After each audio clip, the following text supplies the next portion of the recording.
everyone, welcome to the another episode of eCom Stories with Raja. Today I have an amazing guest with me. Our today's topic is related to the chatbot marketing. So I just picked the one of the finest person related to the chatbot marketing. So please welcome the one and only Paul. Hey Paul, how are you? Hey, I'm good. It's good to actually see your face because we talk a lot on Clubhouse, and so we don't get to actually see each other. So this is good. Awesome. So, just for the for our audience, Paul, can you please give us your a quick introduction, like where actually you come from, and till the Amazon chatbot marketing related stuff. A quick introduction of yourself. Yeah, I'll try to be quick. So if it's a little bit long, just like get my attention or like do this and be like, cut it off, stop. I'm joking. Yeah, I grew up in Colorado. I'm from Colorado in the United States, and I was born here. I went to school in Australia when I was 18. I went there for 1 year. University, it was 19. I can't remember. I don't know, 18, 19. I was young, and studied abroad. I was planning on actually doing charity work in like helping people start businesses across the globe and do like feeding programs and that sort of thing. And ended up coming home from school and getting stuck in America. And I don't have a degree. I don't have any formal education other than 1 year at the school in Australia. And obviously, high school and that public school system in America. And so I was sort of forced to go off on my own and figure out ways to make money myself, which suits my personality because I've been doing that since I was a kid. So where I live, it snows quite a lot in the winter. And so in the winter, I would shovel snow from people's driveways and sidewalks to make money. And in the summer, I would deliver papers, like a local newspaper from area. That was like what I did for money, and did lawn mowing and that sort of stuff. Fast forward to coming back home from school. I didn't have a degree, and so I was looking for jobs. I wanted to go into charity work, do ministry, like help people. And so coming back from school, I was always looking for the first 3 or 4 years, I was trying to get back to Australia so I could finish my education, finish my degree. And so I just had all these odd jobs, working at like coffee shops as a barista and doing odd construction jobs and that sort of thing. And finally, when it became apparent that I just wasn't going back to Australia, I wasn't going to finish. I had to really figure out exactly what the heck I was going to do with my life, like what I was going to do. And the entrepreneurship thing was always really strong. And first I started a wedding videography business. I was doing videos for people's weddings. That was terrible business because, if you're doing a wedding video and you miss the kiss, or the kiss is it's not in focus, or it's too backlit, you can't see the people, you can't stop everything and be like, hey guys, sorry, you got to kiss again. Everybody acts surprised. So there was one wedding that we did. We were tapping in. There was microphones. It was an outdoor wedding. And I was thinking, okay, great. We could just tie into the sound system and get audio from the microphones. This is awesome. But the audio was like there was something wrong on our connection or something. And all of the audio was bad. And I shot the whole wedding and then went home to edit, and the audio was terrible. Anyway, so fast forward a few years, like I'm a creative person, which is why I did the video stuff. I felt like I had a little bit of a knack for design. I liked producing, creative content with the video stuff. I don't do videos anymore really, other than for our brands. And even then I hire an editing team because I just don't have time to sit behind a computer and edit things for hours and hours and hours and hours. So fast forward after the wedding videography thing, I had a stint selling credit card processing, payment machines. I did like loan origination for mortgages. I basically did everything. Like I said, construction and baristing and waiting tables. And I decided that I wanted to start a web development company back in, I think it was 2008, 2007, with a buddy of mine, and we called it Barking Pineapple. And we didn't know anything about web design. We didn't know anything about internet marketing. In fact, when we first were selling some clients, our pricing package was really simple. It was $100 per web page. so so people would come to us and we'd say, well, how many pages do you want? And they say 10. Okay, well, that'll be $1,000. We didn't ask questions like, what do you want the website to do? Do you want e-commerce? Like, because, one e-commerce page requires a whole database of build behind this costs more than $100. And we just didn't know what we were doing. Did that for a few months and cut my teeth enough so that I knew a little bit about web design. I knew enough to know that I didn't know what the hell I was doing. I shouldn't be selling stuff. And I got hired at a web development firm. And this is the first real job that I had. I mean, I was a manager at a coffee shop at one point in time. And in America, I think it was making $23,000 a year, which in America, that's not a ton of money. But for me, it was the most money I'd ever made in my life at this coffee shop job. Here, it's barely to be able to pay your rent and stuff like that. But when I started doing the web development stuff, I ended up I got hired at a web development agency, and they were paying me $30,000 a year salary, plus I had benefits. And I was like, man, this is the most I've ever made in my entire life. Because, keep in mind, I wanted to go into ministry, nonprofit work, and charity. And so people go down those paths typically have to raise their own money. They have to write for support, and people send them money to help them do good in the world, right? So I was never motivated by money when I was a kid, only in that money helped me do the things that I wanted to do in life, which was help people. So obviously I needed money for that. I decided, starting businesses probably was a good idea. Took this long route to get there. So I'm at this company, this web development firm. They're paying me $30,000 a year, which again, that was the most I'd ever made in my life. I wasn't planning on making any money. And very quickly at that job, they hired me as a project manager. One, I learned I'm a terrible project manager. Absolutely horrendous. I'm really bad with dates and times. I'm really bad with keeping things on process and on topic and on task, like going in one direction, but I am really good at sales. I'm really good at marketing. And they saw that and they moved me over into a sales position within 2 months. I then set up a partnership with the agency that we were getting about 5 leads, I think 5 leads a week, maybe 10 on a good week. After I set up this partnership, we started getting about 25 a day within the first week. And so went from hardly getting any leads to getting more leads than we can handle, which forced the company to go into this massive growth mode, having to hire a ton of people. And on the ownership side, I wasn't an owner. I didn't see how much stress that put on the company. All I saw is I did this thing that helped the company grow. And it kind of gave me a little bit of an ego. I mean, I had stuff to back it up because I set it up.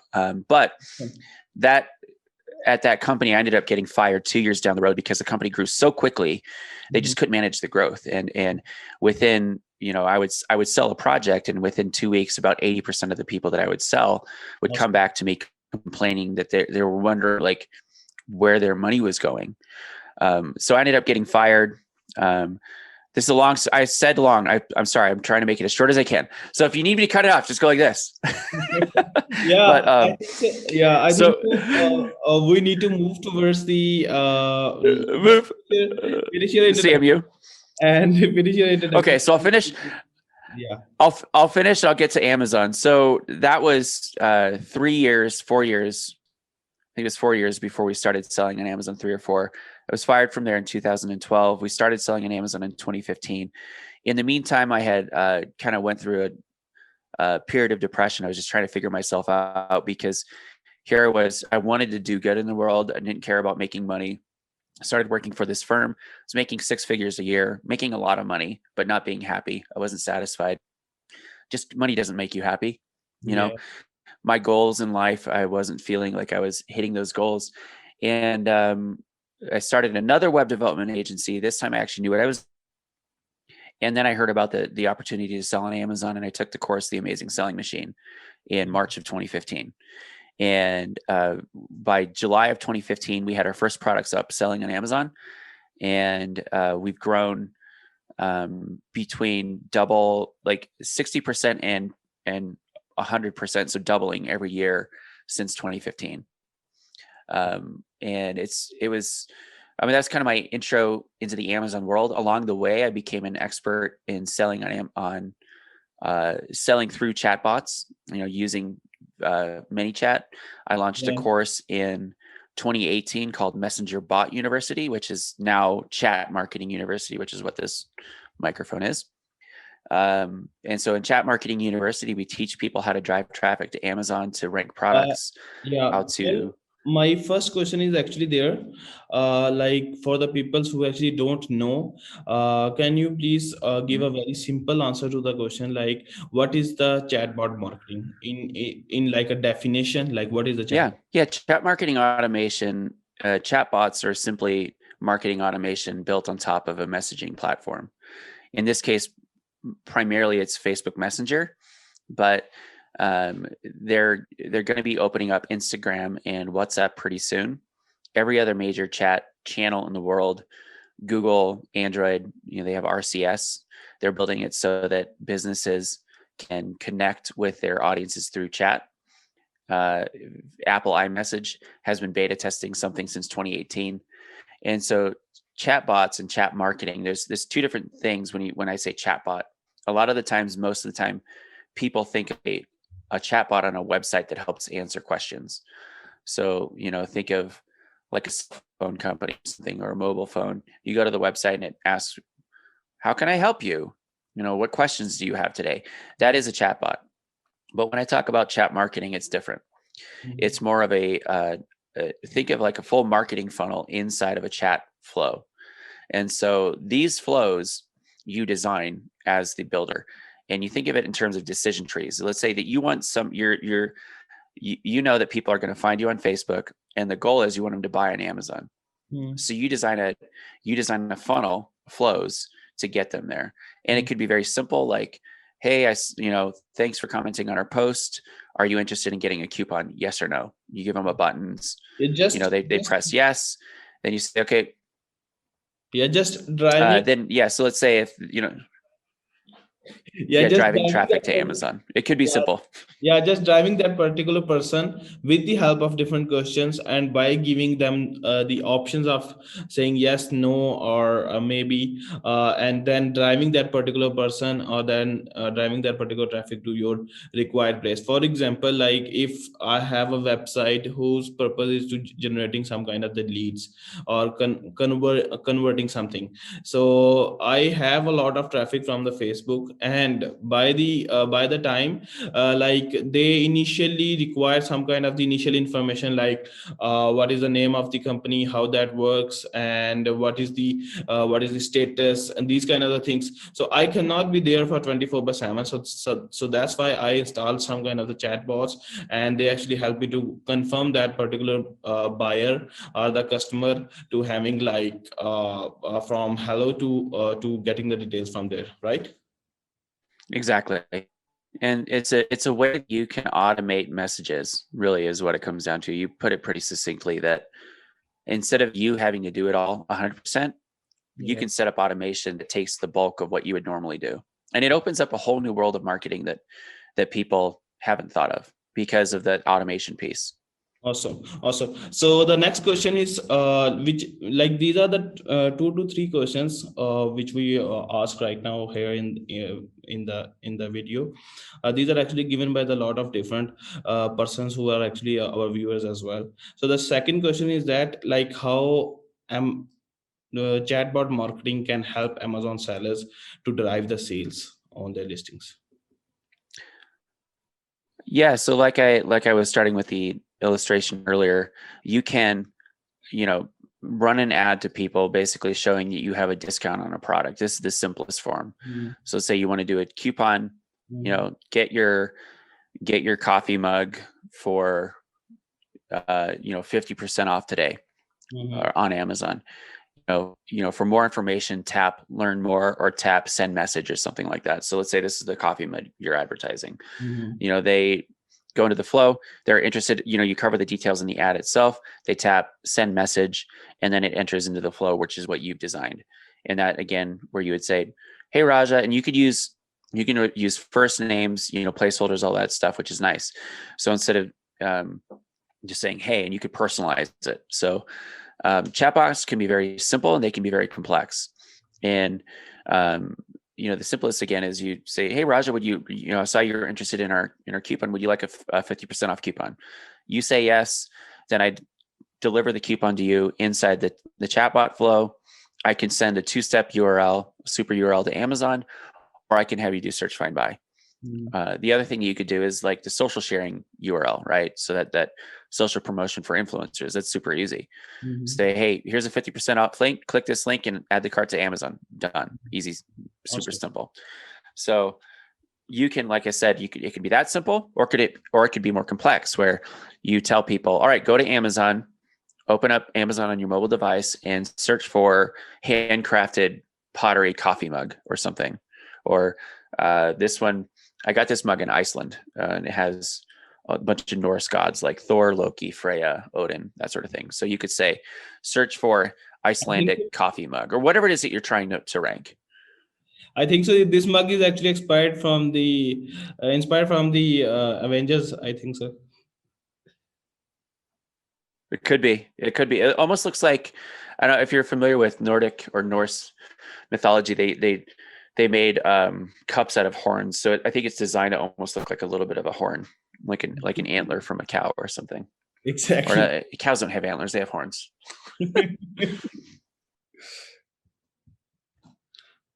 Okay, so like we summarize that, like what is the Amazon chatbot and how Amazon chatbot marketing actually works and how it can help Amazon sellers as well. So probably the last question of the video is that like how we can calculate that, like what will be my approximate Amazon chatbot marketing cost. Like if I wanted to launch a product, then initially I wanted to give a lot of coupons, so maybe I need Amazon chatbot marketing there. Then what will be the launching related cost? And if I continue that with the one product on the monthly basis, then what will be the approximate chatbot marketing cost which may I face? Yeah, to be completely honest, that question is 100% impossible to answer if I don't know other things. And there's a lot that goes into it. So, and I don't want to mislead people too. Things that factor into this are, one, how proficient are you with Facebook ads? How big is your Facebook following? Because most of the Facebook and Instagram, how much social proof you have? Is it in the native language of the people that you're speaking with, right? Because if I'm marketing in Germany and I have broken German, right, it doesn't read correctly, it's going to have lower engagement. Same as if somebody's marketing in America and their English isn't very good. The English market is savvy to that, and they're not going to be clicking on ads that appear to be poorly written. So how good are you in the native language of the target audience that you're advertising to? How big is just, again, social proof? How big is your following? Price points, everything. There's a lot that factors into that. So I'll give you an assumption. So let's say that you have spent time investing in your brand. Okay. Let's say that you built a brand and you've paid $10,000 for a branding company to do everything that you need: packaging, logo, website. That's on the low end of branding. Okay. So let's say that you have all of that. Say that you have 10,000 followers on Facebook and 10,000 followers on Instagram, and you have customers that are posting about your products on a regular basis. Now, getting there, that doesn't happen overnight, but this is like 2 or 3 years, down the road for somebody investing into their brand. If that's the position that you're in, then your ad costs are going to be a lot lower than, say, if you're just getting started selling on Amazon. There's nothing unique about your products. You don't have a website, or maybe you do have a website, but it looks like it was designed by a 5-year-old. If it doesn't look good, if you don't have a good appearance online, and that's one of the good and bad things about selling online, is it's all about appearance, because people they're not buying this product. If this is online, you're buying a picture of the product. Yeah. So if the picture of the product is just this product like thrown on my bed, you're not going to like it. You would assume that the product itself is crappy. But if the photo was somebody maybe enjoying a beer out of it, or like a nice cup of coffee on a cold day, amazing photography and it makes you feel like you're there, the likelihood that that's going to convert is higher. So there's a lot that goes into it. All to say, typically what I look for in cost per customer acquisition at the position that I'm in. Now, this is where I'm at. Again, we don't have a massive following on Facebook. We've got about 10,000 people, maybe 12, I don't know. On Instagram, we have about 14,000. On average, we get a handful of sales a day on our website. So we know that people are finding us. We're listed everywhere on first page of Google. If you look for what we sell, we're listed as the best. And so that's one for anybody that's listening to this. You could take some inspiration for what we do, but if you try to compete, quite simply, you're going to waste your money because we know we have a good brand. And that's my point. So where we're at, I look for customer acquisition costs in the realm of 50 cents to $3 per customer, depending on the ad, depending on the offer, all that sort of stuff. So your ads are going to convert higher, the bigger the discount. Awesome. You'll have a higher conversion rate, obviously. But you also need to take into consideration that if you're looking to build a list, the bigger the discount, the less likely that those people are going to be good customers down the road, especially if it was 100% rebate, because all they cared about was the rebate. Yeah.